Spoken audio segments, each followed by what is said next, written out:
How's that? Questions. If you got some good stuff, just bring it. Throw it out. So, okay, you, Miguel, you said my first fight was 1997. So this is probably towards the end of 1996. I was with my wife, who was my girlfriend at the time. And at this point, Coleman's already won UFC 10. He's just running through people.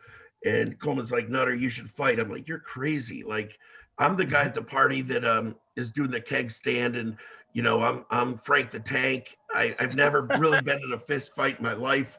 I'm the fun guy. And Coleman's like, Nutter, UFC is easy. Like wrestling you and Randleman and training is 10 times harder than anybody I fought. And I went home and I told my wife this, who was my girlfriend. I said, Amy, you know, Coleman thinks I should fight. And she's like, oh my God, you get your ass kicked. Like, you're not a fighter. You're like a pussy. I'm like, you know what, that pissed me off. So I had this big flip phone and I opened it up and I called Coleman. I'm like, I had a couple beers in me and maybe some chicken wings at Buffalo Wild Wings. And my wife is sitting next to me and Coleman unfortunately answers. And I get on the phone. I say, Coleman, it's Nutter. He's like, what's up? I'm like, you know how you said you want me to fight? He's like, yeah.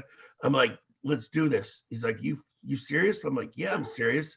And I'm really just trying to like piss off my wife / girlfriend. And he's like, okay. So you ain't getting out of that. You're not getting out of that. No, I couldn't get out of it. No. So I hung up my phone and, you know, commenced to eating the rest of my wings and drinking my beer.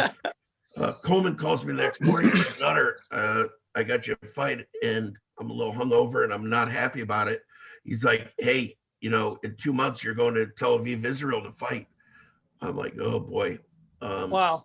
So, I had never been in a street fight in my life or anything. Okay, The last thing I really want to do was fight.